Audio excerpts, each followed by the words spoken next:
Guardian और देखभाल उसकी माँ ही करती है जनरली। हम लोग घर के गार्जियन जो है ना कमाने में या बिजनेस में मसरूफ है, तो ये नहीं सोचता है कि हमारा बच्चा क्या कर रहा है, इसकी हैंडलिंग उसकी माँ ही करती है। नतीजा क्या होता है, उस बच्चे को किसी ऐसे बच्चे से दोस्ती हो जाती है जो ड्रग्स लेता है। आज ड्रग्स कई तरह के हैं। आज चले जाइए मेडिकल स्टोर में, दवाएं भी जो है ना एक्सेस जो ले ली वो भी ड्रग्स के रूप में काम आ रही है। तो होता क्या, शुरू में उससे होते कि लोग शुरू में जो है ना उसको खिलाते हैं कि टेंशन में क्यों रह रहा है, तेरे को कुछ देते हैं, और धीरे धीरे वो लड़का जो है ना गिरफ्त में चला जाता है। और माँ ये सोचती है कि लगता है इसकी तबीयत खराब है, आता है घर में सो जाता है या एकांत में पड़े रहता है, या बार बार अपनी माँ से डिमांड करता है कि मेरे दोस्त लोग पार्टी करने वाले हैं, बार बार वही पार्टी करेगा, हम अपने तरफ कुछ खर्च नहीं करेंगे तो क्या बोलेगा। माँ जो है ना अपने शौहर या पति को न बताकर बच्चे को पैसा देती है। धीरे धीरे बच्चा वो दलदल में चला जाता है। माँ को चाहिए कि जैसी एक्टिविटी को उसको शक हो तो तुरंत अपने पति को या अपने शौहर को बताए कि बच्चा आजकल सुस्त रह रहा है या अकेला रह रहा है या पार्टी के लिए एक्स्ट्रा पैसा मांगता है। तो और बाप को भी चाहिए कि तुरंत इस बात में एक्शन लेते हुए स्कूल में जाकर प्रिंसिपल से मिले, स्कूल के टीचर से मिले कि हमारे बच्चे की एक्टिविटीज क्या है। नतीजा क्या होता है कि आदमी गौर नहीं करता है और बच्चा हमारा दलदल में चला जाता है। और जिस उम्मीद से उस बच्चे को आप पालते हैं कि हमारी सल्तनत के एक दिन वो मालिक बनेगा, आगे बढ़ाएगा और आपकी आंखों के सामने वो आपकी सल्तनत को भी मिटा देता है और खुद भी मिट जाता है। तो ऐसा नहीं है कि सिर्फ हम ही पान पुड़िया ये खा रहे हैं कि चलो कोई नशा नहीं है, थोड़ी सी है, लेकिन आपका बच्चा क्या कर रहा है इस पर भी आपको गौर करना होगा। सिर्फ कमाकर पैसा घर में ले जाकर दे देना और बच्चा हमारा पढ़ रहा है, आगे बढ़ रहा है, ये सोचकर चुप रहना, ये ठीक नहीं होगा। बच्चे के ऊपर गौर कीजिए, बच्चे के एक्टिविटीज के ऊपर ख्याल कीजिए कि मेरा बच्चा क्या कर रहा है। माँ की जिम्मेदारी में मत छोड़ दीजिए। आजकल की माँ भी वैसी होगी, टीवी देखना और मोबाइल देखना, वो भी अपनी व्यस्त है अपने ही काम में। अब पुड़िया खाने में व्यस्त है तो अपना मोबाइल चलाने में व्यस्त है, नतीजा बच्चा भी अपने लाइफ में व्यस्त हो जा रहा है। तो अगर और दूसरी तरह का नशा कर रहा है तो कोई बात अलग है। अगर ड्रग्स लेना चालू कर दिया तो आने वाले दिनों में बहुत ही बुरा होगा। आपकी सल्तनत खत्म हो जाएगी, आपकी जो है ना परिवार की पूरी बर्बादी आपकी आंखों के सामने हो जाएगी। खैर, तमाम बातें पर रोशनी हो चुकी है। हम तो चाहेंगे प्रजापति जी से कि आप थोड़ी आइए और कुछ कहिए इसके ऊपर। आप इस बारे में क्या बोला जाए, बट फिर भी मेरा रोल है लॉ का, लीगल वाला। तो हम रिप्रेजेंट कर रहे हैं डिस्ट्रिक्ट लीगल सर्विस अथॉरिटी को। और अगर उसके पॉइंट ऑफ व्यू से बोला जाए तो सबसे ज्यादा इम्पैक्ट जो है इस ड्रग का वो है हर एक इंसान के लाइफ में, उनके फैमिली में। तो फैमिली में हम लोग क्या इम्पैक्ट देख रहे हैं कि हर एक फैमिली आज किसी न किसी तरीके से टूट रहा है। तो सबसे ज्यादा जो रीजन है वो ये है ड्रग्स, क्योंकि हर एक रोज हम लोग ये देखते हैं कि हमारे पास कंप्लेन आ रहा है। आज मतलब रिलीजियन तो बहुत दूर का बात है कि हर एक इंसान जब देखा जा रहा है किसी न किसी नशे में जब मुक्त होता है, नशे में जब धुत होता है, तो क्या होता है कि उसका परिवार टूट रहा होता है उसका। हमारे पास जब कंप्लेन आता है तो कंप्लेन हम लोग क्या देखते हैं कि मेरा हस्बैंड पीता है और पी के मारता है, पी के हमको तलाक दे दिया। सबसे बड़ा बात तो हम लोग को ये प्रॉब्लम है कि पी के इंसान होश में नहीं होते हैं या फिर नशे में होते हैं तो होश में नहीं होते हैं, तलाक दे दिया।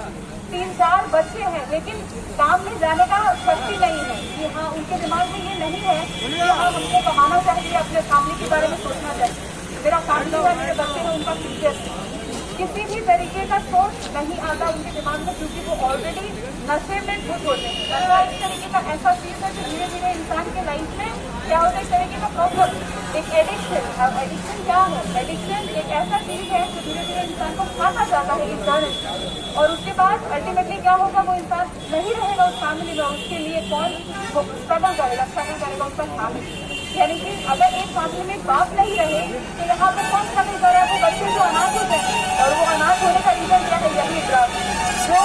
जो शुरू में जब इंसान लेना शुरू करते हैं तब उनको ये रियलाइज नहीं होता है कि ये कितना बड़ा बात है, ये क्या है, ये इसका प्रॉब्लम कहाँ तक जा सकता है। लेकिन क्या है कि जब धीरे धीरे ये चीज इंसान का आदत बन चुका होता है तब उनको पता चलता है कि ये चीज अब तक छूटने से रहा और ये चीज कंटिन्यू होता रहा और अल्टीमेटली इंसान को मौत तक लेके चला जाता है। तो इसीलिए हम लोग को हमेशा ये सोचना चाहिए कि कोई भी चीज जो नशा हो उससे हम लोग को दूर रहना है, दूर रखना है। और आजकल तो छोटे छोटे बच्चे, आज हम लोग जहाँ खड़े हैं इस ब्रिज के नीचे आप सब साथी होंगे कि कितने तरीके तरीके का नशा होता है। यहाँ ड्रग्स लेने से, ड्रग्स बेचने से और इलीगल ट्रैफिकिंग के बारे में अगर बोले तो यहाँ पर ट्रैफिकिंग का तो ये अड्डा हो सकता है, क्योंकि यहाँ पर क्या नहीं होता है। तो इसीलिए क्या है कि अगर हम लोग, हर एक इंसान अगर ये जिम्मेदारी ले, क्या जिम्मेदारी कि हम ऐसा होने नहीं देंगे, हम अपने फैमिली में किसी ड्रग का इम्पैक्ट पड़ने नहीं देंगे। मेरा भाई हो या बहन हो, आजकल औरतें भी पीछे नहीं है, औरतें भी इस चीज़ में काफ़ी हद तक आगे हैं, औरतें भी ड्रग लेना शुरू करेंगी। तो आदमी हो या औरत हो, हम लोग को ये जिम्मेदारी लेना है कि अपने आसपास अगर कोई शुरू कर रहा है ड्रग्स लेना, तो हम लोग को क्या करना है, उनको रोकना है कि आखिर ये सही नहीं है और उनको दिखाना है। और हमारे आसपास हम लोग हर जगह बैनर पोस्टर देखते हैं, नशा मुक्ति केंद्र, हम लोग देख के बस उसको क्रॉस कर जाते हैं। Legal services authority Howrah supported by संकल्प टुडे लीगल अवेयरनेस मिशन। सभी को सबसे पहले मेरा नमस्कार, सलाम। आज का जो ये 26 जून International Anti Drug Illicit Trafficking Day है। आज पूरे विश्व में United Nation International Day Anti Drug and Illicit Human Trafficking का आज हम लोग ऑब्जर्व कर रहे हैं ये दिन को। संकल्प टुडे लीगल अवेयरनेस मिशन, जिनके सेक्रेटरी इम्तियाज भारतीय साहब के नेतृत्व में हमेशा ही इस तरह का कानूनी जो है मदद दिया जाता है, लीगल एड दिया जाता है फ्री में, और तरह तरह का सामाजिक इस तरह का प्रोग्राम समय समय पर होता रहता है। आज का ये दिन इसलिए हम लोग यहाँ सलब ब्रिज के पास में संकल्प टुडे आ गई है। मैं बताना चाहता हूँ कि जो ये एंटी ड्रग है, जो ड्रग्स लेते हैं आज के जो नौजवान, ज्यादातर जो नौजवान हैं वो जो है ड्रग्स में मुब्तला हो गए हैं।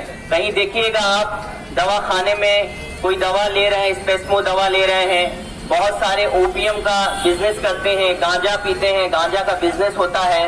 इसके लिए मैं बताना चाहूंगा कि पूरे विश्व में हर कंट्री ने कुछ न कुछ कानून बनाया है जिसके रोकथाम के लिए, और हमारे भारत में भी 1985 में एक कानून बनाया गया, NDPS act, narcotic drugs psychotropic substances act. 1985 में सदन के दोनों सदनों में इस कानून को लाया गया और पास कराया गया।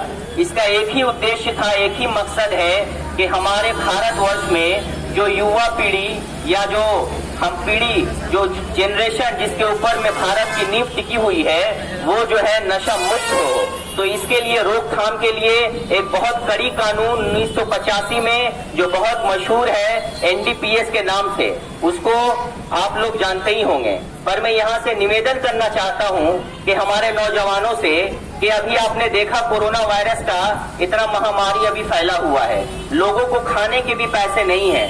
तो मैं उन युवाओं से, उन लोगों से मैं रिक्वेस्ट करना चाहता हूँ, जो पैसा आप পুড়িয়া খাতে हैं। আজকে 26শে জুন নেশা মুক্তি দিবস হিসাবে আমরা মেনেছি। আমাদের প্রত্যেককে সংকল্প করতে হবে, শুধু সংকল্প করে তা না, সবাইকে সংকল্প করতে হবে। আমরা নেশা থেকে নিজেকে সরাবো না, শুধু আমাদের পরিবারগুলোকেও বাঁচাবো। আমাদের প্রত্যেককে আজকে থেকে ডিসিশন নিতে হবে যে আমরা আজ থেকে আর নেশা করবো না। ছেড়ে দিন না, কি আছে, অনেক জিনিস আমরা মন থেকে যায়, কোনো জিনিস পাবো না।